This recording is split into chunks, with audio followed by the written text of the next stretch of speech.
ابراہیم علیہ السلام نے اس کا بھی رد فرمایا.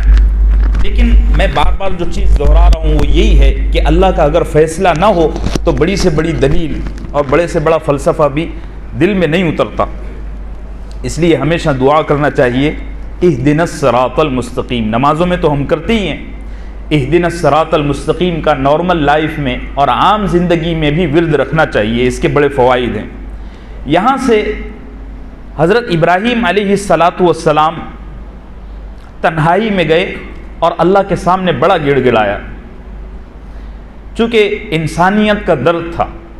ہمارے سامنے اگر کوئی آدمی زخمی ہو جائے, جانور زخمی ہو جائے تو ہمارے دل پسیج جاتے ہیں.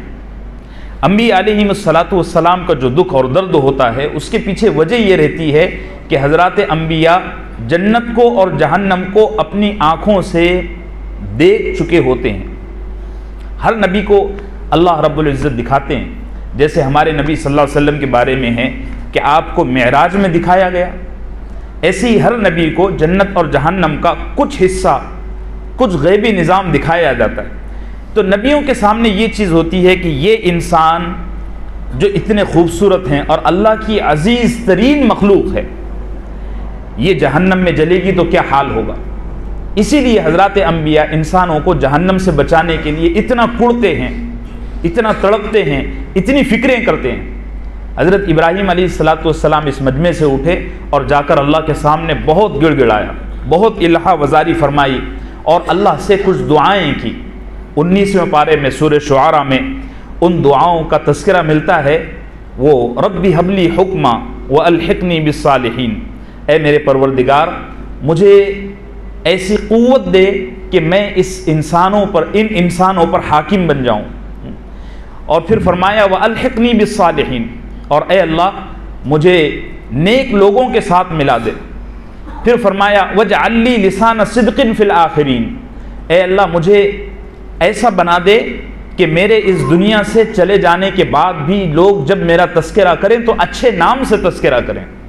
ہوتا ہے نا, بہت سارے لوگ جب اس دنیا سے چلے جاتے ہیں تو لوگ کہتے ہیں اچھا ہوا زمین کا بوجھ ہلکا ہوا, خسکم جہاں پاک, ایک کہاوت بھی ہے فارسی کی. حضرت ابراہیم نے دعا فرمائی کہ اے اللہ مجھے ایسا بنا دیجئے کہ مرنے کے بعد, اس دنیا سے چلے جانے کے بعد مجھے لوگ اچھے نام سے یاد کریں. اللہ نے حضرت کی یہ دعائیں قبول فرمائی اور آج سارے مذاہب حضرت ابراہیم علیہ السلام کا احترام کرتے ہیں. بہرحال حضرت ابراہیم علیہ السلام کی ان دعاؤں کا اور اس پوری تفصیل کا سورہ شعراء میں آیت نمبر 77 سے لے کر آیت نمبر 82 تک تذکرہ ہے. 77 سے لے کر 82 تک آپ پڑھیے اگر آپ کو شوق ہو. میں نے خلاصہ اور مفہوم تو اس کا آپ کو بتا دیا. ساری باتوں کا خلاصہ یہی ہے اور نچوڑ یہی ہے کہ حضرت ابراہیم نے اس مجمع سے رخصت ہونے کے بعد اللہ سے دعا فرمائی. اس دعا کی قبولیت اس طرح ہوئی کہ اس مجمع میں, یعنی جہاں حضرت ابراہیم علیہ السلام گفتگو فرما گئے تھے, اس مجمع میں 3 لوگ حضرت سے بہت متاثر ہوئے. ایک تو حضرت ابراہیم علیہ السلام کے بھتیجے حضرت لوط. یہ ابھی جوان بھی نہیں تھے. لڑکپن کا جو عرصہ ہوتا ہے, یہ جو بچہ بیٹھا ہے بس اس عمر کا, یہ بچے جو بیٹھے ہیں بس اس عمر میں لڑکپن جس کو کہتے ہیں. بچے جھگڑالو پنا کرتے ہیں, بحث بازی کرتے ہیں, میں میرے ابا کو بلاؤں گا, تو تیرے ابا کو لا, اس طرح کی جو بات, اس کو لڑکپن کہتے ہیں. اس عمر کا ایک بچہ تھا جن کا نام لوط تھا. یہ حضرت ابراہیم علیہ السلام کے بھتیجے تھے اور آگے چل کر اللہ نے ان کو نبی بنانا تھا. لیکن دل پر جو نقشہ بنانا پہلا, وہ فرسٹ امپریشن بولتے ہیں نا, وہ حضرت ابراہیم علیہ السلام کی یہ تقریر تھی. آپ سن رہے تھے اور دل کے کانوں سے سن رہے تھے, آپ پر بڑا اثر ہوا حالانکہ بچے تھے. ایک تو یہ. دوسرے حضرت ابراہیم علیہ السلام کے ایک چچا تھے ہاران. آپ کو میں یہ بات شاید گزشتہ ہفتے کہا یا نہیں کہا, اب عرض کر دیتا ہوں کہ حضرت ابراہیم کے ایک بھائی کا نام بھی ہاران تھا اور حضرت ابراہیم کے ایک چچا کا نام بھی ہاران تھا. یہ ہاران بھی حضرت ابراہیم کی گفتگو سن رہے تھے اور پردے کے پیچھے سے ان کی بیٹی سارا بھی یہ تقریر سن چکی تھی اور بڑے متاثر ہو گئے تھے. ہاران نے حضرت ابراہیم کی گفتگو سنی نا تو ایمان کا اظہار کرنا کوئی مذاق نہیں تھا، اور ایمان کو بیان کرنا کوئی مذاق نہیں تھا، چونکہ ساری قوم سے اور بادشاہ سے لڑنا پڑتا تھا نا، بہت بڑا پنگا تھا، ایسا بوجھ کون سر پر اٹھائے۔ تو ہاران نے حضرت ابراہیم علیہ السلام کی گفتگو، آپ کی میچورٹی کہتے ہیں آپ، سنجیدگی، اور آپ کا حساس پن، آپ کا علم جب دیکھا تو بڑے متاثر ہوئے، اور سوچا کہ یہ بچہ آگے چل کے کوئی بہت بڑا کارنامہ انجام دے گا، اور اس کائنات کو چلانے والا جو بھی ہے اس نے اس کو کوئی بڑے کام کے لیے سلیکٹ کیا ہوا ہے۔ ان کی عمر اور ان کے تجربے کے اعتبار سے انہوں نے اس بچے کو پہچان لیا، لیکن وہ ایمان نہیں لا سکے، اللہ کا فیصلہ، مگر ان کے دل میں بات اتر چکی تھی۔ انہوں نے اس بات کا اپنے گھر میں بیٹی کے سامنے تذکرہ کیا، سارا جو جوان ہو چکی تھی ان کے سامنے تذکرہ کیا کہ یہ جو ابراہیم کہتا ہے نا، اگرچہ کہ پورے انسان، پوری قوم، پورا ملک، پورا شہر ان کا مخالف ہے، لیکن اس کی باتوں میں دم ہے، اور بیٹی میں یہ چاہتا ہوں کہ اس بچے کو ہم اپنے سے قریب کریں، اور قریب کرنے کی سب سے بہتر شکل یہ ہے کہ تم اس سے نکاح کر لو اگر تمہاری اجازت ہو۔ حضرت سارہ تو دل سے اتنی قائل تھی کہ حضرت ابراہیم پر ایمان لا چکی تھی اندر ہی اندر، لیکن باپ کی ہیبت اور شہر والوں کی ہیبت، بادشاہ کا ڈر، خوف، قانون کی گرفت اتنی خطرناک تھی کہ اظہار کرنا مشکل تھا۔ حضرت سارہ نے اپنے باپ کی جب باتیں سنی تو فرمایا کہ آپ سے پہلے تو ابا جان میں اس کو تسلیم کر چکی ہوں، اور اگر آپ یہ کہتے ہو کہ میں اس سے نکاح کر لوں تو اس سے بڑی میرے لیے کوئی سعادت مندی نہیں، بڑا میرا نصیب ہے۔ چنانچہ چچا نے اپنی بیٹی کا بھتیجے سے نکاح کروایا۔ اس مجمع کا فائدہ یہ ہوا کہ دو لوگ حضرت ابراہیم پر ایمان لائے، ایک تو حضرت لوط علیہ السلام۔ لوط علیہ السلام ایمان نہیں لائے، وہ تو نبی تھے، نبی بننے سے پہلے بھی مومن ہوتا ہے۔ ایمان کا اظہار فرمایا ابراہیم علیہ السلام کے سامنے، اور دوسرے حضرت سارہ، ان دو لوگوں نے حضرت ابراہیم علیہ السلام کی نصرت کرنا، ان کی باتوں کو لوگوں میں چھپکے سے پہنچانا، گپت طریقے سے شروع کر دیا۔ حضرت ابراہیم علیہ السلام کا یہ سلسلہ چلتا رہا، اور آزر جو حضرت ابراہیم کا باپ تھا وہ حضرت ابراہیم کی یعنی اپنے بیٹے کی پوری ایکٹیویٹی پر نظر رکھ رہا تھا کہ کیا کیا کر رہا ہے، کیا، چونکہ وہ حکومت کا کارندہ تھا نا، اگرچہ کہ باپ تھا لیکن حکومت کا کارندہ تھا۔ اور آپ کو شاید اس چیز کا تجربہ ہو کہ سیاستدان کسی کا نہیں ہوتا، سیاستدان کسی کا سگا، شاید آپ کو اس کا تجربہ ہو۔ اس نے اپنے بیٹے پر پوری نظر رکھی، اور اس کو محسوس ہو گیا کہ ہو نہ ہو یہ جو بچہ ہے، یہ جو میرا بیٹا ہے، یہ وہی ہے جس کے بارے میں 40-50 سال پہلے لوگوں نے کہا تھا کہ ایک بچہ ایسا پیدا ہوگا جو بادشاہ سلامت کا تختہ پلٹے گا۔ تو آزر نے سوچا کہ میں اس کی ساری کارگزاری نمرود کو سناتا ہوں اور اس کے خلاف کچھ قدم اٹھانے کا بادشاہ کو مشورہ دیتا ہوں، چونکہ نمرود خدا بن چکا تھا، نعوذ باللہ۔ لیکن مسئلہ یہ ہوا کہ جیسے ہمارے یہاں ابھی ہم ہر بات میں یہ کہہ رہے ہیں نا، ابھی یہ کام کو رہنے دو، ابھی رمضان آ رہے ہیں، رمضان کے بعد دیکھیں گے، ہم کہہ رہے ہیں نا ایسا، ہاں جی، کوئی چیز خریدنا ہوتی ہے یا کہیں سفر پہ جانا ہوتا ہے تو ہم کہتے ہیں رہنے دو، اب رمضان کے بعد دیکھیں گے، ہاں جی، ہو رہا ہے کہ نہیں ہو رہا ہے؟ سارے بولو بھائی۔ ایسے ہی اس زمانے میں نمرود نے ایک میلے کا سسٹم بنایا ہوا تھا، وہ میلہ 3 سال میں ایک بار ہوتا تھا، اس میں زنا، شراب، شباب، بت پرستی اور دنیا بھر کا غیر انسانی کام اس میلے میں کیا جاتا، مطلب یہ جیسے ہمارے یہاں 31st نائٹ ہوتی ہے نا، اللہ اس بے حیائی سے ہمارے نوجوانوں کو بچائے، اور اسی طریقے سے ویلنٹائن ہوتا ہے نا، اس طرح کا معاشرہ رواج پا چکا تھا اس زمانے میں۔ بادشاہ نے الاؤ کر رکھا تھا کہ جو چاہے اس میلے کے دنوں میں وہ کر سکتا ہے۔ ابھی بھی یہ جو پہاڑی لوگ ہوتے ہیں، آدیواسی، ان کی یہاں ایسا ہے، آپ خاندیش کے ان علاقوں میں جائیے جہاں آدیواسیوں کی اکثریت ہے، وہاں میلہ ہوتا ہے، وہ بس اللہ ہی محفوظ رکھے۔ تو آزر نے، نمرود نے یہ قانون بنایا ہوا تھا کہ 3 سال میں ایک دفعہ وہ میلہ آتا تھا، اب وہ میلے کے دن قریب آ گئے تو آزر سوچنے لگا کہ ابراہیم کا یہ جو سارا معاملہ ہے میں نمرود کے سامنے میلے کے بعد رکھوں گا.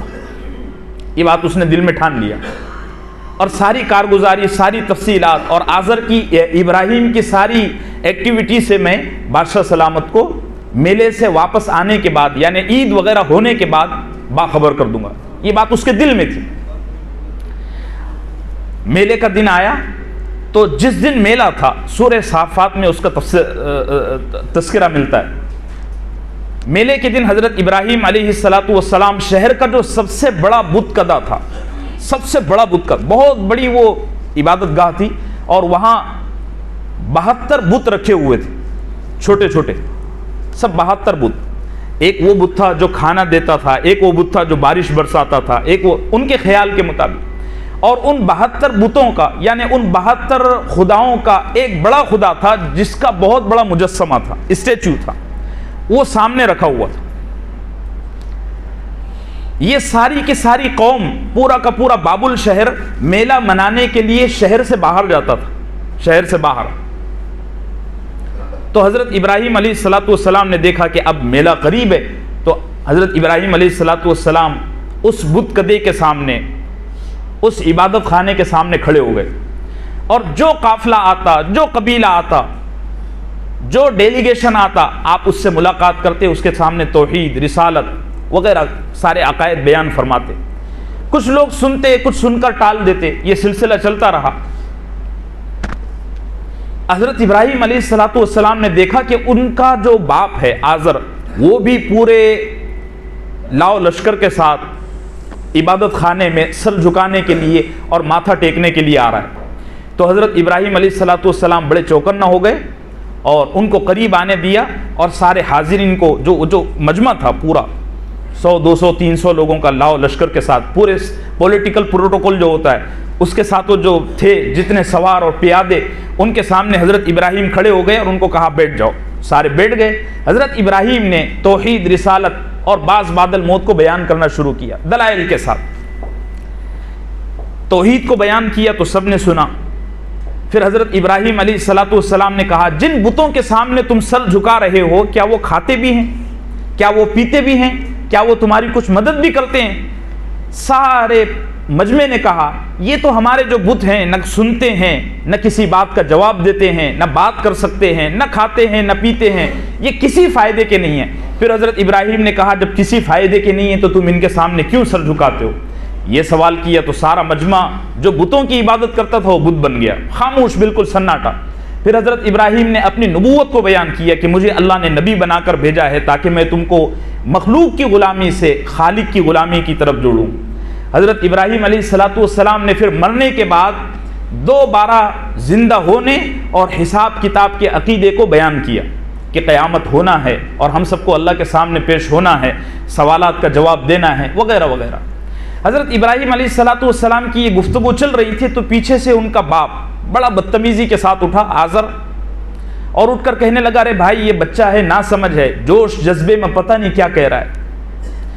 ایک قریب سے ایک ادھیڑ عمر کا آدمی اٹھ کر کہنے لگا ابراہیم تم ہمارے ساتھ مذاق کرتے ہو؟ کیا تم کو لگتا ہے جب ہمارا یہ بدن سڑ جائے گا، ہڈیاں گھل جائیں گی تو کیا ہم کو دوبارہ اٹھایا جائے گا؟ اور یہ مجمع حضرت ابراہیم علیہ السلام کا ٹھٹھا استہزاء کرتے ہوئے چلا گیا. جب وہ جا رہے تھے نا تو ان میں سے پیچھے کے کچھ لوگ حضرت ابراہیم کے پاس آئے اور آ کر کہنے لگے جانے دو ابراہیم، ٹینشن مت لو. ہمارے یہاں نہیں کہتے رہے جانے دو ٹینشن مت لو. حضرت ابراہیم سے کہنے لگے جانے دو ٹینشن مت لو، ہمارے ساتھ میلے میں چلو، وہاں خوب موج مستی کریں گے، انجوائے کریں گے، پھر آ کر بات کریں گے. حضرت ابراہیم علیہ السلام تو بڑے جلال میں تھے. حضرت ابراہیم علیہ السلام نے فرمایا انی سقیم، فرمایا اگر میں میلے میں جاؤں گا تو مجھے اندیشہ ہے کہ میں بھی بیمار ہو جاؤں گا. ایک ترجمہ انی سقیم کا یہ ہے، میں بھی بیمار ہو جاؤں. یہاں بیمار ہونے سے مراد یہ تھا کہ جس طرح تم کو شرک اور بت پرستی کی بیماری لگ چکی ہے، میلے میں جانے کے بعد شاید ہو سکتا ہے مجھے بھی اس طرح کی کوئی بیماری لگ جائے. انی سقیم کا ایک ترجمہ یہ بھی کیا ہے کہ حضرت ابراہیم علیہ السلام نے توریہ کیا. توریہ کا مفہوم اور مطلب یہ ہوتا ہے کہ ایسا جملہ کہنا جو حاضرین کا کچھ اور سمجھ میں آئے اور کہنے والے کی مراد کچھ اور ہو۔ انی سقیم کہہ کر یہ کہا کہ میں بیمار ہوں، یعنی مجھے ایسا لگتا ہے کہ مجھے بھی طبیعت میں روحانی اعتبار سے کچھ ناسازی ہے، لہٰذا تم یہاں سے چلے جاؤ۔ مجمع کے لوگ جب جانے لگے تو پیچھے 2-4 نوجوان کھڑے ہوئے تھے۔ سورہ انبیاء میں اللہ نے وہ جملہ نقل کیا ہے۔ حضرت ابراہیم فرمانے لگے تاللہ لأکیدن اصنامکم بعد ان تولوا مدبرین۔ علامہ اقبال کا بڑا پیارا شعر ہے، فرماتے ہیں کہ پھول کی پتی سے کٹ سکتا ہے ہیرے کا جگر۔ کیا فرمایا؟ پھول کی پتی سے کٹ سکتا ہے ہیرے کا جگر، مرد ناداں پہ کلام نرم و نازک بے اثر۔ بڑا پیارا شعر ہے۔ جو پھول ہو، جو ہیرا ہوتا ہے نا، ہیرا ڈائمنڈ، اس کا جگر ایسا نازک اور ایسا لطیف ہوتا ہے کہ اس کو آپ پھول کی پتی سے بھی کاٹ سکتے ہو، تراش سکتے ہو۔ اور جو پتھر ہوتا ہے نا، وہ پھول کی پتی سے نہیں، اس پر ہتھوڑے چلانا پڑتے ہیں، اس پر گھن چلانے پڑتے ہیں بڑے بڑے۔ حضرت ابراہیم علیہ السلام قوم کو، بادشاہ کو، والد کو، اپنے قبیلے کو، شہر کے لوگوں کو سمجھا کر تنگ آ چکے تھے، اور حضرت ابراہیم علیہ السلام کے دل پر یہ یقین ہو گیا تھا، اللہ نے یہ بات کھول دی تھی کہ اب ان کو سمجھانے سے نہیں، ان کی طبیعت پر اب ہتھوڑا چلانا پڑے گا۔ جیسے ہمارا اس زمانے کا حال ہے، بڑے بڑے حادثے ہو رہے ہیں، لوگ قبرستان میں بیٹھ کے ہنس رہے ہیں، نوجوان قبرستان میں بیٹھ کے رات کے وقت ویڈیو گیم کھیل رہے ہیں۔ صورتحال یہ ہو گئی۔ پچھلے سال کا المیہ سوچو تو ایک وقت میں 20 جنازے، رمضان میں کیا حالت ہوئی تھی۔ ایسا لگتا نہیں تھا کہ اب ملک میں کوئی ایسی حرکت بھی لوگ انجام دیں گے جو غیر انسانی، غیر فطری ہو، لیکن جیسے ہی تالہ بندی ختم ہوئی اور بیماری کی فضا تھوڑی ہلکی ہوئی، سارے لوگ وہی حرکتیں کرنے لگے۔ حالانکہ کتنا بڑا حادثہ تھا۔ ایک دن سحری کے بعد میں نے اپنے ساتھی کو لکھنؤ فون لگایا، مولانا ابراہیم صاحب ندوی دامت برکاتہ، ان کو فون لگایا تو کہنے لگے میں اپنے بلڈنگ پر کھڑا ہوا ہوں اور میری بلڈنگ سے قبرستان نظر آتا ہے، میں برابر گن رہا ہوں کہ ایک ساتھ 35 جنازے رکھے ہوئے ہیں۔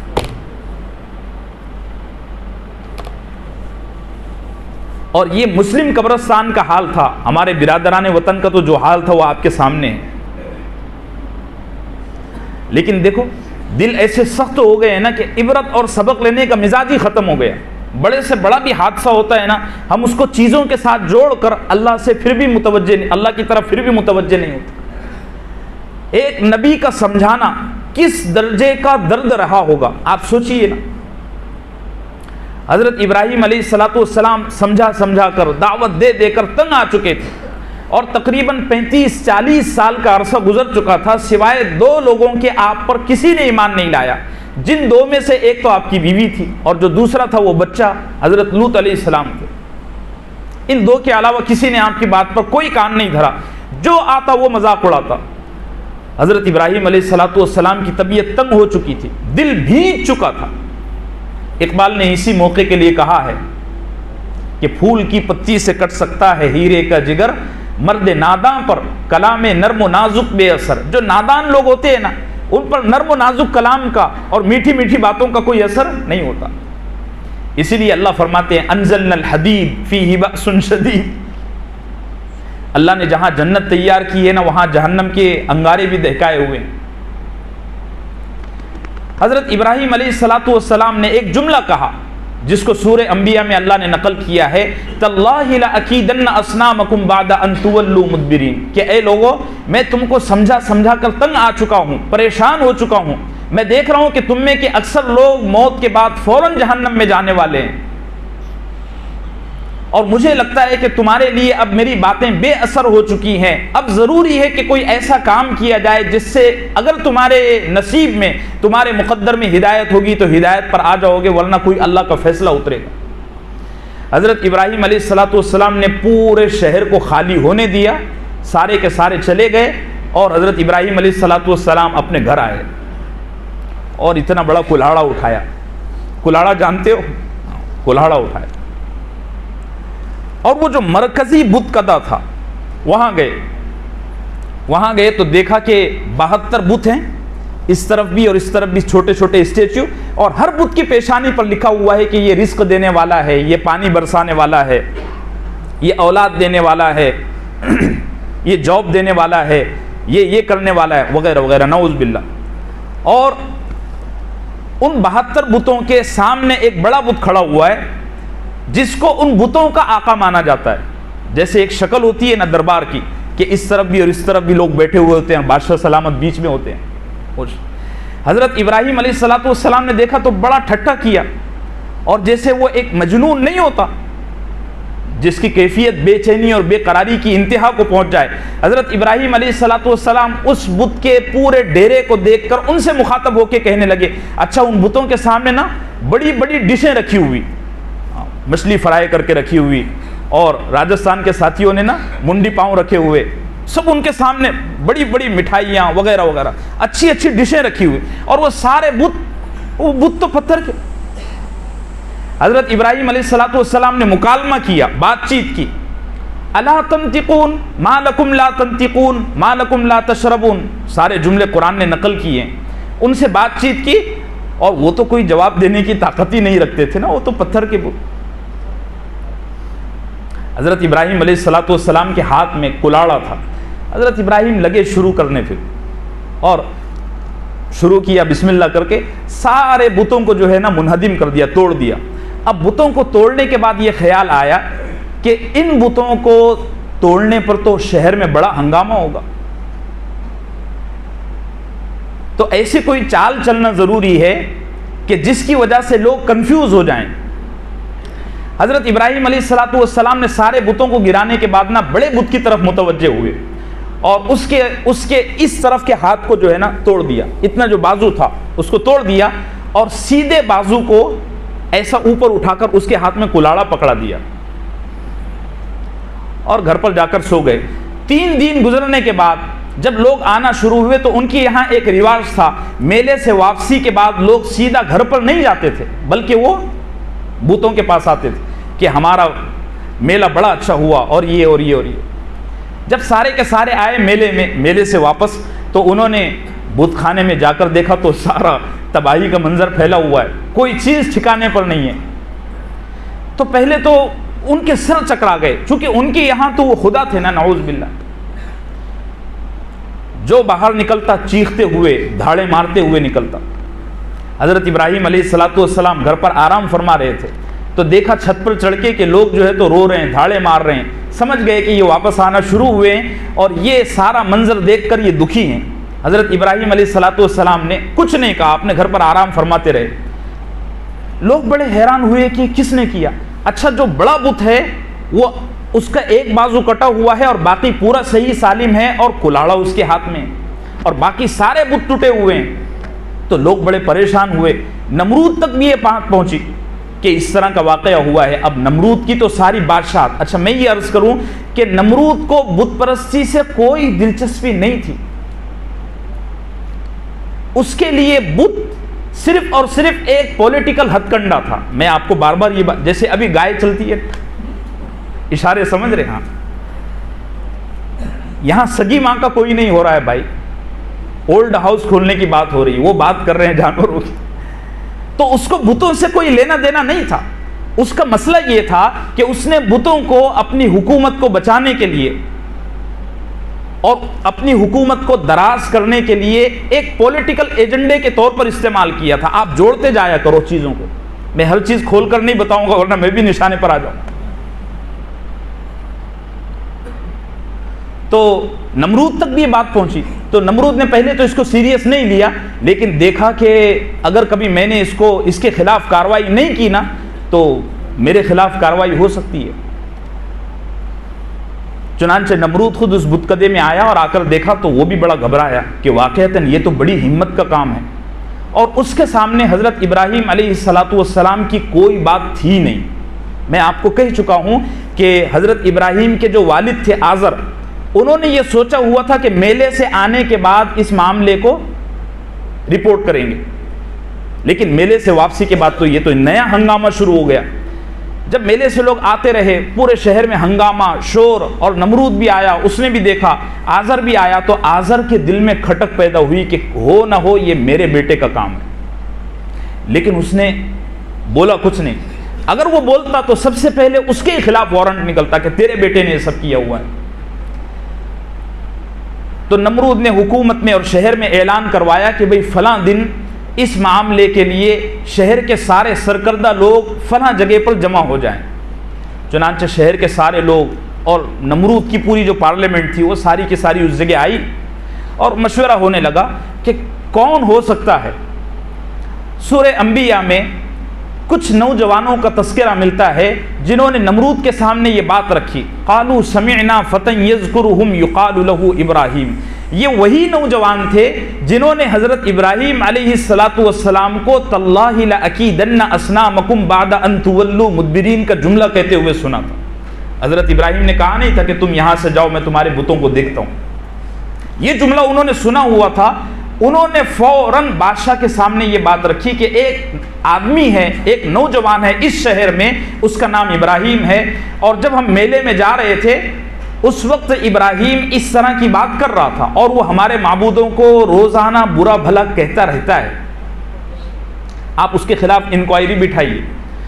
چنانچہ نمرود نے سی بی آئی اور کون کون سے عہدے ہوتے ہیں سارے ڈپارٹمنٹ کو کام پر لگا دیا کہ آپ حضرات جو ہے تو اس کی پوری تحقیق کریں اور ابراہیم سے پوچھ تاچھ کریں۔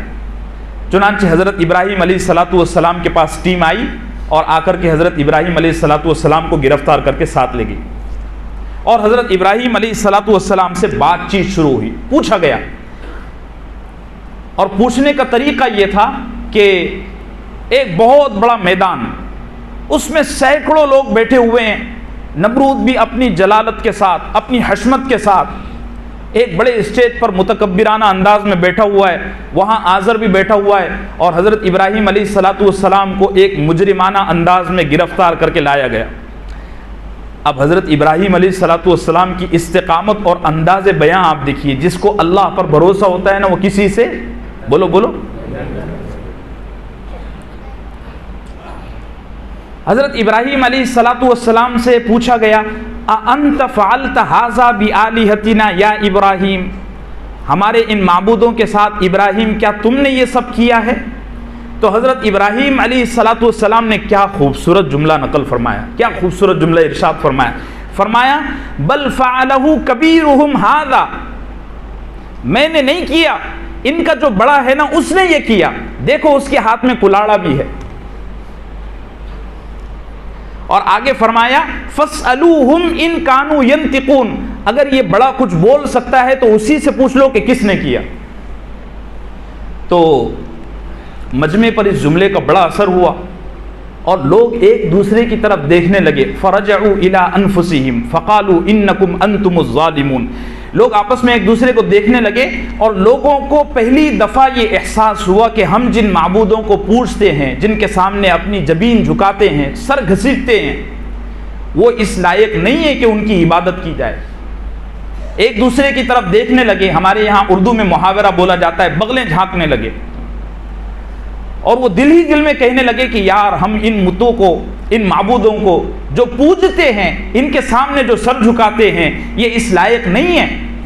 اور ہر ایک اپنے آپ کو ظالم کہنے لگا، انکم انتم الظالمون، کہ ہم بڑا ظلم کر رہے ہیں، ان بتوں کو پوج رہے ہیں جو نہ بات کر سکتے ہیں، جو نہ کچھ کھاتے ہیں نہ پیتے ہیں، ان سے ہم اپنی زندگی کی ضروریات مانگ رہے ہیں۔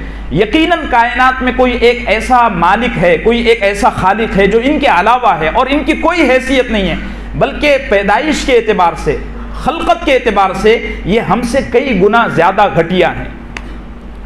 مجمع کو یہ احساس ہونے لگا، ثم نکسوا علی رؤوسہم لقد علمت ما ہؤلاء ینطقون، حضرت ابراہیم علیہ السلام نے کہا ارے تم اچھے سے جانتے ہو یہ جو تمہارے معبود ہے نا، کوئی کسی چیز کا جواب نہیں دے سکتا کہ یہ حادثہ کس نے کیا ہے۔ تو اب مجمع کو احساس ہونے لگا۔ میں آپ سے عرض کرتا ہوں بہت اہم بات، سارے کے سارے پوائنٹ میں آپ کو نوٹ نہیں کرا سکتا، آپ اپنی طبیعت کو حساس لے کر یہاں بیٹھیں، دل دماغ کو حاضر رکھ کر۔ جب پولیٹیکل لوگ دیکھتے ہیں نا، سیاسی جماعتیں، سیاسی لوگ دیکھتے ہیں نا کہ اب مجمع سوچ رہا ہے، ان کا دماغ اب کام کر رہا ہے، تو مائنڈ کو فوراً ڈائیورٹ کرتے ہیں کوئی ایک آدھ فلم ریلیز کر کے. جی ساری چیزوں کو نوٹ کرتے جائیے. نمرود نے دیکھا کہ بت جو میری حکومت کا سب سے بڑا ایجنڈا ہے اور ان کے کندھوں پر ہی میرا تخت قائم ہے، اور مجمع اب ان کے خلاف سوچ رہا ہے، غور و فکر کر رہا ہے. تو نمرود نے کیا کیا کہ زور سے ڈنڈے سے اپنا اسٹیج بجایا اور کہنے لگا بھائی یہ ابراہیم بڑی جو ہے تو جذباتی باتیں کر رہا ہے، ایک کام کیجئے اس کو لے جائیے اور اگلے 10 دن کے بعد میں اگلی تاریخ ہوگی. کورٹ نے اگلی پیشی دے دی. تاریخ پر تاریخ جو دی جاتی ہے نا، اس کے پیچھے بھی اس طرح کی سیاستیں ہوتی ہیں.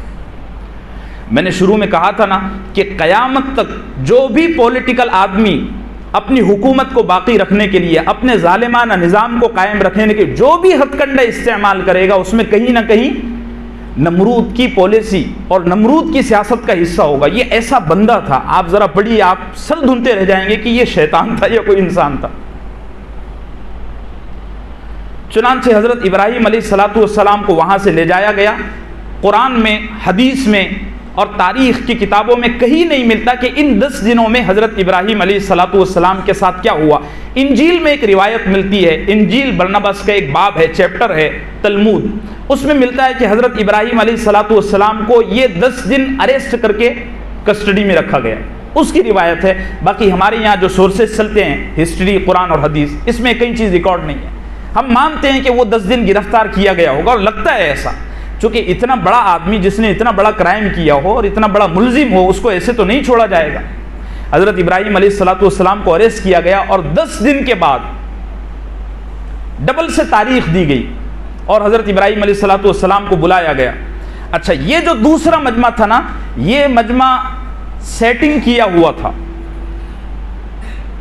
اب میڈیا پر نہیں دیکھتے کہ 20 22 25 50 ہزار 2000 20,000 لوگ ہیں جو جے جے کار کر رہے ہیں. وہ جے جے کار کرنے والے جو ہوتے ہیں نا، وہ پہلے سے 200 روپے لے چکے ہوتے ہیں. تو یہ جو مجمع تھا نا، یہ عدالت کا اور انصاف کا چاہنے والا نہیں تھا، یہ بھکتوں کا مجمع تھا. آج کی بولی میں عام لوگ تو بیچارے جو آئے ہوئے تھے، وہ یہ دیکھنے کے لیے آئے ہوئے تھے کہ آج کچھ فیصلہ ہوگا، اور ایک آدمی پر اتنا بڑا الزام لگا ہے، اتنا بڑا چارج لگا ہے، تو اس سے کچھ پوچھا جائے گا، اس کی کچھ سنی جائے گی، اس کے خلاف مقدمہ لڑا جائے گا. اگر فیصلہ انصاف کے مطابق ہوگا تو بات چیت ہوگی، کوئی نہ کوئی تو گفتگو ہوگی. لیکن جیسے ہی حضرت ابراہیم علیہ السلام کو زنجیروں میں جکڑ کر لایا گیا نا، تو فوراً پیچھے سے آواز آئی، بھکتوں کی آواز. قرآن میں اس کو نقل کیا ہے سورہ انبیاء میں، حرقو حرقو حرقو حرقو، ابراہیم کو اب جلا دو، ابراہیم کو اب جلا دو، ابراہیم کو اب جلا دو. وانصروا آلہتکم، اور اپنے معبودوں کی عزت کی لاج رکھو، اپنے معبودوں کی مدد کرو، نصرت کرو. یہ جو طبقہ تھا، یہ وہ طبقہ نہیں تھا جو عام پبلک، یہ عام لوگ تو بیچارے انصاف کے لیے آئے ہوئے تھے. وہ فتین طبقہ، ہمارے یہاں جس کو تانڈو کہتے ہیں، پہلے سے تربیت اور ٹرین لوگ جو 200 روپے لے کر ریلی میں آئے ہوئے ہیں. اشارے سمجھ رہے ہیں؟ ویسے آپ ہیں بڑے سمجھدار، ماشاءاللہ. انہوں نے چیخنا شروع کیا. نمرود تو پہلے سے ہی طے کر کے بیٹھا ہوا تھا. اس نے لوگوں کے مجمع کی اور لوگوں کی ڈیمانڈ کی لاج رکھتے ہوئے فوراً فیصلہ سنایا کہ فلاں تاریخ کو، فلاں دن ابراہیم کو فلاں جگہ زندہ جلایا جائے گا. اور عجیب بات ہے، اللہ بھی اپنے نیک لوگوں کو کیا آزماتا ہے. جب میں اس تفسیر کے اور اس تفصیل کے نتائج بیان کروں گا تو وہاں آپ کے انشاءاللہ رونگٹے کھڑے ہو جائیں گے. ابھی تو ہم قصہ پوائنٹ ٹو پوائنٹ چل رہے ہیں نا، صرف قصہ بیان ہو رہا ہے نا. ابھی اس کے اسباب اور اس کی عبرتیں بیان کرنا باقی ہے. وہ رمضان کے بعد انشاءاللہ 2-3 ہفتوں کا موضوع ہے. اللہ وقت میں برکت ڈالے. اس پورے مقدمے کا اصل مدعی کو کیا کہتے ہیں؟ کلیم کرنے والا. اصل کلیم کرنے والا خود حضرت ابراہیم کا باپ آزر تھا. یعنی دیکھو نا، باپ اپنے بیٹے کے خلاف ہو گیا. اور کرد قبیلہ ابھی بھی عراق میں ہے. کرد قبیلہ، اس قبیلے کا ایک سردار تھا، ہیزن اس کا نام آتا ہے. اردو کتابوں میں، انگلش میں کچھ اور ہے. ہیزم بھی اس معاملے میں حضرت ابراہیم کا بہت بڑا مخالف تھا، اور روایتوں میں ہے کہ ہیزم ہی یہ آدمی ہے جس نے نمرود سے کہا کہ ابراہیم کو قتل مت کرو، اس کو زندہ جلاؤ، تاکہ لوگوں کو عبرت ہو کہ اس نے ہمارے خداؤں کے ساتھ ایسا کیا تو ہمارے خداؤں نے بھی اس کو جلا کر خاک کر دیا۔ چنانچہ بادشاہ سلامت نے، نمرود نے جو ہے تو حکم جاری کیا کہ ابراہیم کو جو ہے تو اب جلایا جائے، اور 40 دن کی اگلی تاریخ دی گئی۔ ہمارے یہاں پھانسی کی تاریخ دی جاتی ہے، زندہ جلانے کی تاریخ دی گئی کہ آج سے 40 دن کے بعد ابراہیم کو اس جگہ پر فلاں موقع پر جو ہے تو زندہ جلایا جائے گا، اور پورے ملک میں اعلان کر دیا گیا کہ اس جگہ پر ایک کھائی کھودی جائے، 40 ہاتھ چوڑی اور 80 ہاتھ گہری، اور اس کے چاروں طرف الاؤ، وہ فصیل جانتے ہیں، کنویں کی طرف جو منڈیر ہوتی ہے نا چاروں طرف، اس طرح کی 80 ہاتھ گہری اور 40 ہاتھ وہ جو ہے تو کھائی لمبی چوڑائی کے اعتبار سے، اتنی بڑی کھائی کھودی گئی، اور پھر اس پر جو ہے تو چاروں طرف فصیل لگائی گئی، دیواروں کی منڈیر بنائی گئی، اور پورے ملک میں اعلان کیا گیا کہ جو بچہ، جو بڑا، جو بوڑھا، مرد ہو یا عورت، وہ سارے کے سارے اس فصیل کو جو ہے تو لکڑیوں سے بھرنا شروع کریں۔ پورے ملک میں، اب وہ تو اندھ بھکتوں کا مجمع تھا نا سارا، سوچنے سمجھنے کی قابلیت پر تو ان کے ہاں تالے پڑ چکے تھے، بت پرستی سے ان کا عقل، ان کا دماغ معوف ہو چکا تھا، سر پھر چکے تھے۔ انہوں نے نمرود کا جیسی آرڈر سنا نا تو آرڈر کی پابندی کرتے ہوئے ہر بچہ، ہر بڑا، ہر بوڑھا، سارے کے سارے لکڑیاں جمع کرنے میں لگ گئے، اور البدایہ والنہایہ میں لکھا ہوا ہے کہ لکڑیاں جمع کرنے کا یہ حال تھا کہ بوڑھی عورتیں جو بیمار ہو چکی تھی وہ نظر مانتی تھی کہ اگر ہم کو بتوں نے اچھا کر دیا اور ہم صحت مند ہو گئی تو ہم بھی ابراہیم کو جلائی جانے والی آگ میں لکڑیاں ڈالیں گے، اور کئی سیٹھوں نے جو ہے تو مزدوروں کو لگایا۔ اتنی بڑی وہ کھائی تھی، اتنی بڑی کھائی تھی کہ البدایہ والنہایہ اور امام طبری نے لکھا ہوا ہے کہ اتنی بڑی آگ اور اتنی بڑی کھائی دنیا میں کبھی جلائی نہیں گئی۔ اللہ اپنے دوستوں کو عزت دیتا ہے ذلت کے نقشوں میں، یہ چیز ہمیشہ یاد رکھو، اللہ اپنے دوستوں کو عزت دیتا ہے، بولو ذلت کے نقشوں میں، اور اللہ اپنے دشمنوں کو ذلت دیتا ہے عزت کے نقشے میں۔ 2014 میں گجرات ماڈل ہی سب کچھ تھا نا جی، سارا سب باہر آ گیا نا۔ اللہ ذلیل کرنے کے لیے اپنے دشمن کو چٹائی پر سے نہیں گراتا، اس کو سورج تک لے جاتا ہے تاکہ وہاں سے اس کے گرنے کا لوگ تماشا دیکھیں، اور اللہ اپنے دوستوں کو، اپنے مقربین کو عزت دینے کے لیے تھوڑا اوپر نہیں اٹھاتے، پہلے خوب ذلت کے نقشوں میں ان کو بلندی تک لے جاتے ہیں، وہاں سے پھر ان کو عزت دیتے ہیں تاکہ ان کی عزت کو ساری دنیا دیکھے۔ اسی لیے اللہ کے نبی صلی اللہ علیہ وسلم کا فرمان ہے، دنیا میں اگر تم کو کسی موقع پر میری وجہ سے ذلت کا سامنا ہو تو جھیل جانا، قیامت کے دن ساری انسانیت کے سامنے میں تم کو عزت دوں گا۔ ایمان والے کو دنیا کی عزت اور ذلت کی کچھ پڑی نہیں۔ اور یاد رکھو، یہ اب میں دیکھو موضوع ہٹ رہا ہے، حضرت ابراہیم علیہ السلام کو ایک آدمی ہے جی، ایک آدمی کو جلانے کے لیے کتنی آگ لگے گی؟ ایک بکیٹ پیٹرول سے، ڈیزل سے یا راکل سے بھی تو ان کو جلایا جا سکتا ہے، کچھ لکڑیوں سے ایک بند کمرے میں بھی تو جلایا جا سکتا ہے، لیکن اللہ کو نا ابراہیم علیہ السلام کو عزت دینی تھی، اور اللہ کو اپنی شان شوکت کا بھی مظاہرہ کرنا تھا۔ اللہ نے انسانوں کو پیدا ہی اس لیے کیا نا۔ اتنی بڑی آگ دہکائی گئی کہ ریکارڈڈ ہسٹری میں اتنی بڑی آگ کبھی نہیں دہکائی گئی، اور حضرت ابراہیم علیہ السلام وہ یعنی آگ کا یہ حال تھا کہ اس آگ کے جلنے کے بعد، بھڑکنے کے بعد، اس کے کئی میٹر اوپر سے بھی کوئی پرندہ پرواز کرتا نا تو فرائی ہو کے نیچے گر جاتا، اس کی تپش کا یہ حال تھا۔ اور چاروں طرف یہ حال تھا، یعنی آگ کے چاروں طرف کے کئی میٹر دور تک لوگ کھڑے ہوتے نا تو ان کی کھال ادھڑنا شروع ہو جاتی، اتنی خوفناک حال ہے۔ حضرت ابراہیم علیہ السلام کو جب لایا گیا نا گرفتار کر کے، زنجیروں میں جکڑا ہوا، تو روایتوں میں آتا ہے کہ پھینکنے والے گھبرا گئے کہ اب ان کو آگ میں ڈالیں گے کیسے، آگ تو بھڑکا دی ہے نا جی، اب ان کو پھینکیں گے کیسے؟ تو وہی کمبخت ہیزن، کرد قبیلے کا سردار، وہ آیا اور آ کے کہنے لگا، میں ایک مینجنک طیار، مینجنک جانتے ہو، میں جمعے کے بعد انشاءاللہ گروپ میں اس کا فوٹو بھیجوں گا. مینجنک آپ نے غلیل دیکھی ہے؟ غلیل چھوٹی ہوتی ہے. مینجنک ایک بہت بڑا آلہ ہوتا ہے, اس میں ایک اس طرح کا پھندا ہوتا ہے, جو چیز کو پھینکنا ہوتا ہے اس پھندے میں ڈالا جاتا ہے اور پھر اس کے رسے کاٹے جاتے ہیں, تو جھٹکے سے کئی کلومیٹر دور تک. اس کو جنگوں میں بھی استعمال کیا جاتا تھا, اس میں بارود کا گولہ رکھ دیا جاتا, پھر وہ رسے کو کاٹ کرنا. ہیزن نے ایک بہت بڑی مینجنک لایا اور اس میں حضرت ابراہیم علیہ السلام کو ڈالا گیا, اور حضرت امام بخاری رحمۃ اللہ علیہ نے روایت نقل کی ہے, مسند احمد ابن حنبل میں بھی ہے. امام بخاری نے روایت نقل کی ہے, اللہ کے نبی صلی اللہ علیہ وسلم نے فرمایا ابراہیم علیہ السلام کو قیامت کے دن سب سے پہلے لباس پہنایا جائے گا. آپ نے روایت کثرت سے سنی ہوگی کہ سارے انسان ننگے اٹھیں گے قبر سے, سارے انسان. انبیاء کی بھی یہی حالت ہوگی, اور سب سے پہلے جس کو لباس پہنایا جائے گا وہ کون؟ ابراہیم. امام ابن حجر رحمۃ اللہ علیہ نے اس کی تشریح میں لکھا ہے کہ اصل میں ابراہیم علیہ السلام کو انبیاء میں, دنیا میں انبیاء کی فہرست میں سب سے پہلے ننگا کیا گیا نا اللہ کے لیے, تو اللہ پورے محشر میں یہ عزت دے گا کہ ان کو سب سے پہلے لباس پہنائے گا. اللہ قیمت لگاتے ہیں ہر چیز کی. ہم کو یہ یقین نصیب ہو جائے. یہ واقعات سنانے کا یہی مقصد ہوتا ہے کہ ہم اللہ سے لینے والے بن جائیں, مخلوق سے نظر ہٹا دیں. ابراہیم علیہ السلام کو برہنہ کیا گیا اور مینجنک سے باندھا گیا, اور ایک دستہ, ایک پورا گروپ تیار تھا جو مینجنک کے رسے کاٹنے پر بیٹھا ہوا تھا. جیسے ہی نمرود نے حکم دیا تو مینجنک کے وہ رسے قطر دیے گئے. حضرت ابراہیم علیہ السلام ایک لمحے میں آگ میں چلے گئے, اور جب یہ کاٹا جا رہا تھا نا اس وقت یہ حالت تھی. روایتوں میں آتا ہے کہ 4 موقع ایسے ہیں جن 4 موقعوں پر فرشتے رو پڑے.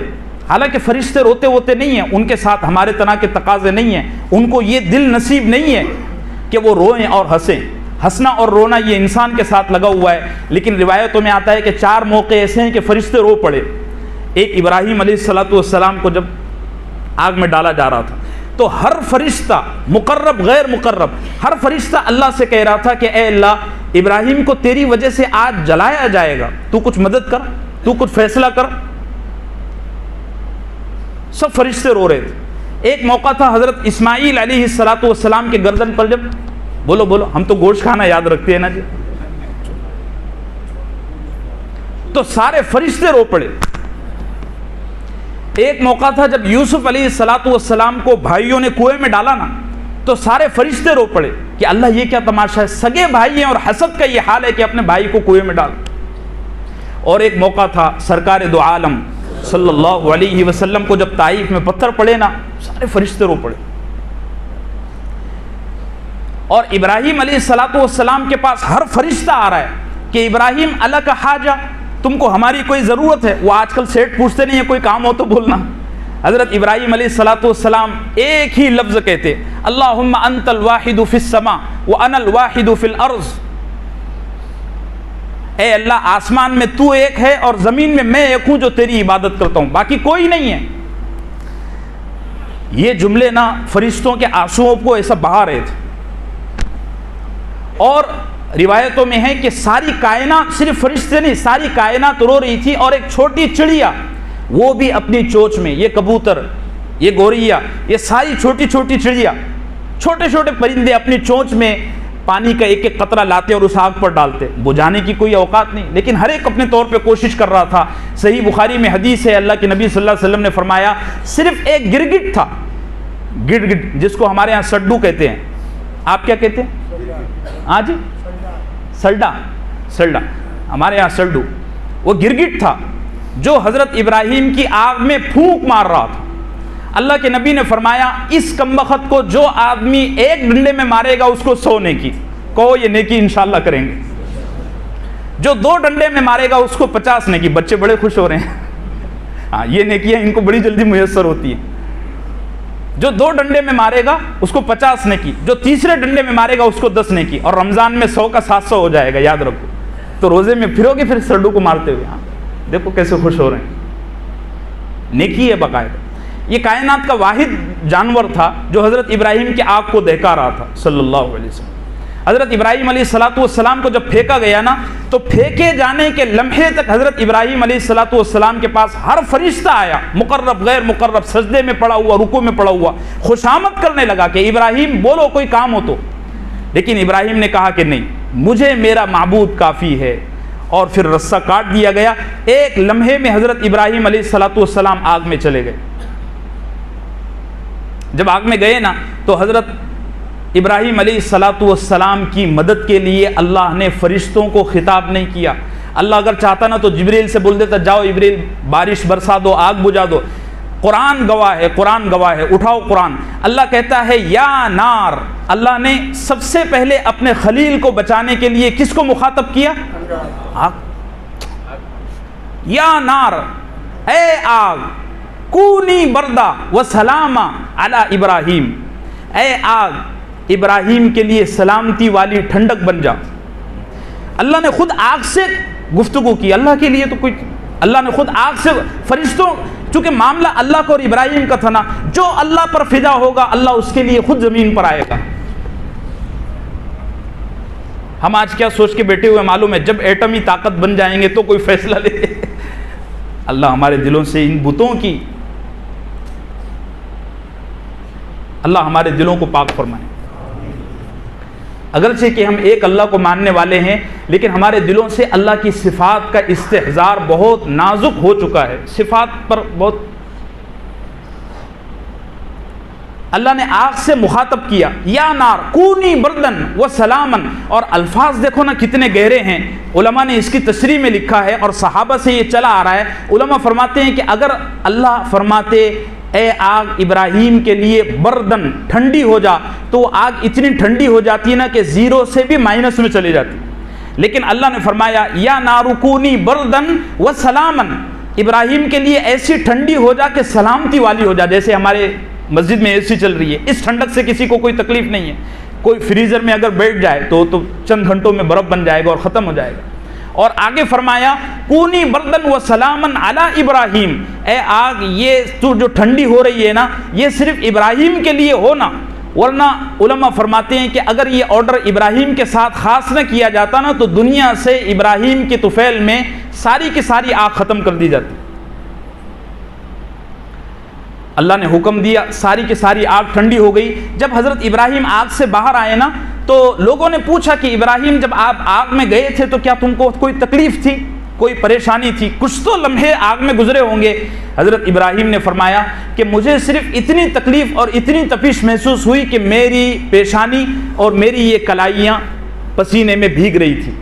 اللہ نے اس حالت کو دیکھتے ہوئے جبریل کو بھیجا کہ جاؤ جنت کا رومال اور لباس لے کر اور ابراہیم کے چہرے سے پسینہ اور کلائیوں سے پسینہ پوچھتے رہو. اور ایک فرشتے کو بھیجا انسان کی شکل میں کہ جاؤ میرے دوست، میرے خلیل کو مانوس کرنے کے لیے، کہیں وہ دہشت میں مبتلا نہ ہو گیا، مانوس کرنے کے لیے، اس کے دل کو تسلی دینے کے لیے، تشفی دینے کے لیے تم اس کے پاس جاؤ، اس سے باتیں کرو. حضرت ابراہیم علیہ السلام آگ میں 40 دن رہے. 40 دن گزرنے کے بعد ایک دفعہ نمرود کو خیال آیا کہ وہ جو ابراہیم کو جلایا گیا تھا، اتنا بڑا فیصلہ تھا، ہر ٹی وی چینل پر اس کو لائیو دکھایا جا رہا تھا وغیرہ وغیرہ، چلیں دیکھیں ذرا اس کا کیا حال ہے. تو نمرود وہاں گیا تو اس نے دیکھا کہ چاروں طرف کوئلے کا ڈھیر ہے اور اندر سے نا کھڑ کھڑ کی آواز آ رہی ہے. تو اس کو شک تھا کہ کہیں ایسا نہ ہو کہ ابراہیم زندہ بچ گیا ہو. اس کو شک تھا.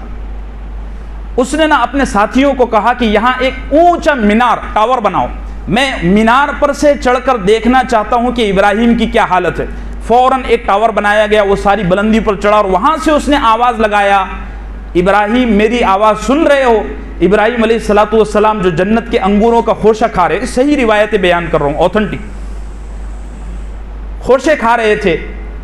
حضرت نے فرمایا جی آپ کی آواز سن رہا ہوں.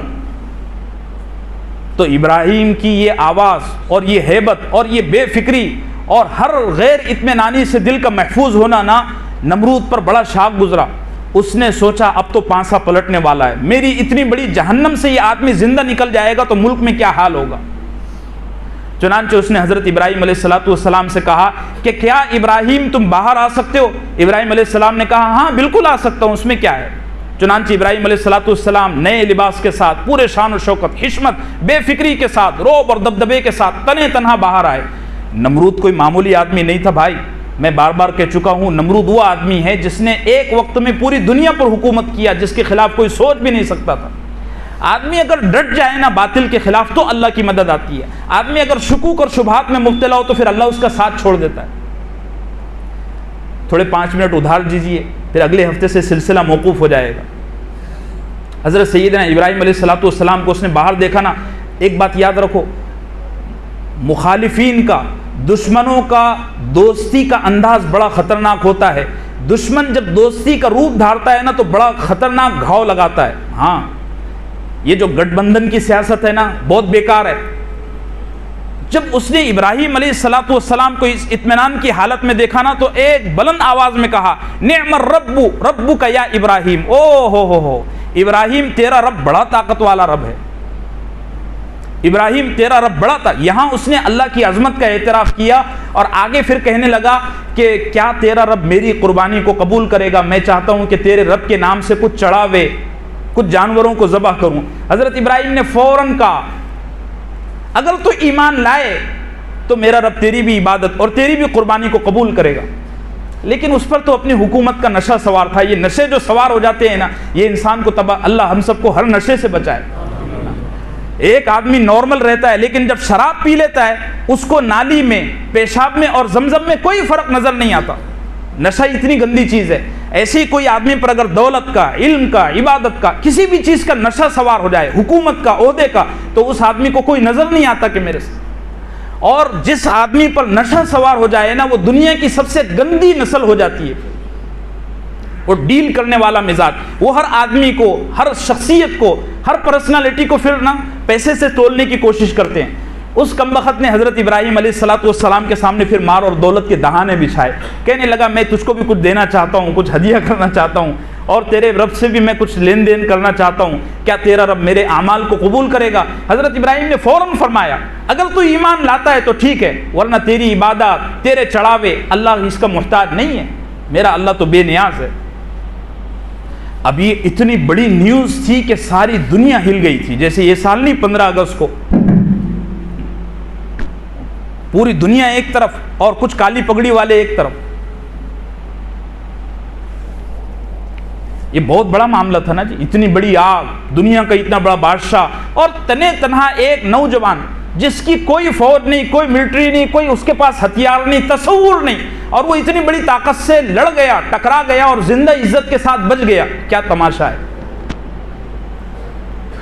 تو نمرود بڑا متاثر ہوا اور اس نے نا حضرت ابراہیم علیہ السلام سے بات چیت کرنا شروع کی۔ اب ڈیل پر آ گیا، گٹھ بندھن، ہاں مل کر کرتے ہیں۔ اور مکے والے نہیں، اللہ کے نبی صلی اللہ علیہ وسلم کے پاس ایک بار آئے مدینہ منورہ میں ہجرت کرنے کے بعد، آ کر کہنے لگے کہ محمد صلی اللہ علیہ وسلم، ہم چاہتے ہیں کہ ایک کام کریں، آدھے عرب کو آپ جو ہے تو چلائیں اور آدھے عرب پر ہماری حکومت۔ اللہ کے نبی نے فرمایا نہیں نہیں نہیں نہیں نہیں، ان الارض للہ، ساری کی ساری زمین اللہ کی ہے، ایسی ڈیل اللہ کو پسند نہیں ہے، گٹھ بندھن نہیں، یہاں تو صرف اللہ۔ کون؟ اللہ۔ نمرود سودے بازی پر آ گیا۔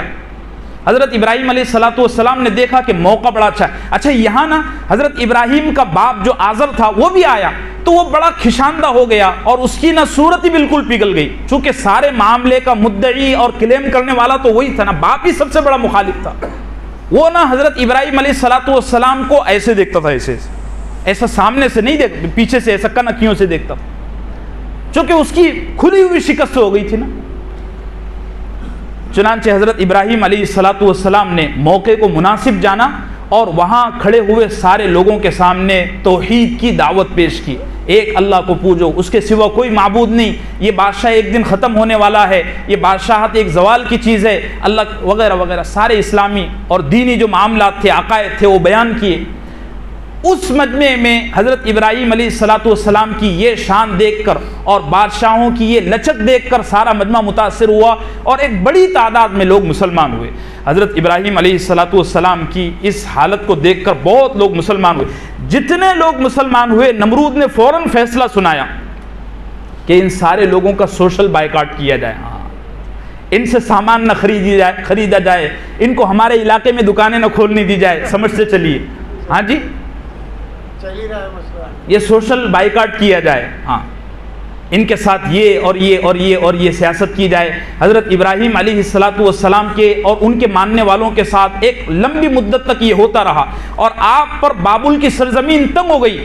اللہ جب اپنے انبیاء کو ایک مدت تک آزمانے کے بعد ایک گھاٹی سے گزارتا ہے تو پھر فیصلے کا نزول ہوتا ہے۔ اللہ نے حضرت ابراہیم پر وحی بھیجی کہ ابراہیم اب اس بستی سے ہجرت کرنے کا وقت آ گیا، اب تم یہاں مت رہو، اس بستی پر عن قریب ایک عذاب آنے والا ہے۔ حضرت ابراہیم علیہ السلام نے جب عذاب کا فیصلہ اللہ کی طرف سے سنا نا، تو پھر اپنے باپ کو بلایا اور بلا کر کے کہا کہ ابا جان آثار اچھے نہیں ہیں، مجھے لگتا ہے کہ مہنگائی اور بڑھنے والی ہے مجھے لگتا ہے کہ اور کوئی بڑا عذاب آج بھی کچھ مہنگا ہوا ہے، اور بھی کوئی بڑا عذاب آنے والا ہے۔ ابا جان سے کہا، باپ تو چونکہ بالکل اس کے سامنے تو وہ تو یہ کہتا تھا مہنگائی کتنی بھی بڑھ جائے مجھے کوئی لینا دینا نہیں، کچھ بھی ہو جائے، کتنا بھی بڑا عذاب آ جائے مجھے کوئی لینا دینا نہیں۔ حضرت ابراہیم نے دیکھا کہ اب میرے باپ کے دل پر اور دماغ پر تالے لگ چکے ہیں اور ہدایت سے محروم ہونے والا ہے، تو حضرت ابراہیم علیہ السلام اپنے بھتیجے حضرت لوط اور اپنی اہلیہ حضرت سارہ اور چند ایمان والوں کو لے کر وہاں سے رخصت ہونے کا فیصلہ فرما رہے تھے۔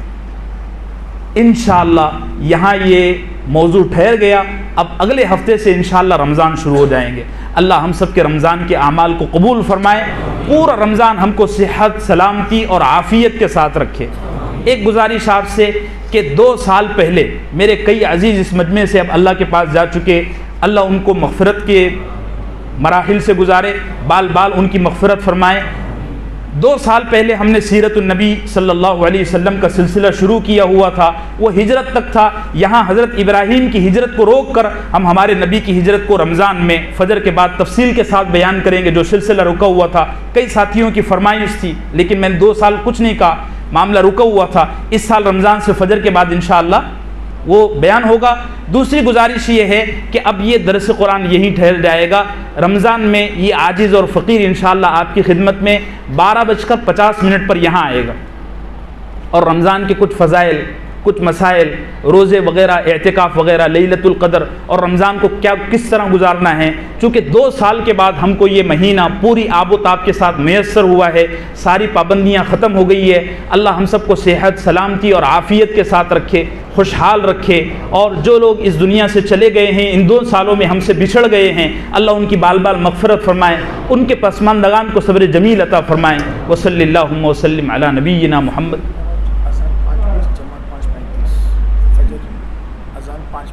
5:20 اچھا، فجر کی اذان 5:20 پر ہو جائے گی اور فجر کی جماعت 5:35 پر ہو جائے گی، پہلی دن کی سحری کھانے کے بعد انشاءاللہ۔ یعنی اگر سنیچر کا چاند ہوتا ہے، کل چاند دکھتا ہے، تو اتوار کی، سنڈے کی فجر جو ہوگی کتنے بجے ہوگی؟ 5:20 کو اذان ہوگی اور 5:35 کو جو ہے تو جماعت ہوگی، ٹھیک ہے۔ اور عشاء کا وقت انشاءاللہ کل اناؤنس کیا جائے گا، یا جو بھی مشورے سے طے ہوتا ہے انشاءاللہ آپ کو مطلع کر دیا جائے گا۔ صلی اللہ علیہ وسلم۔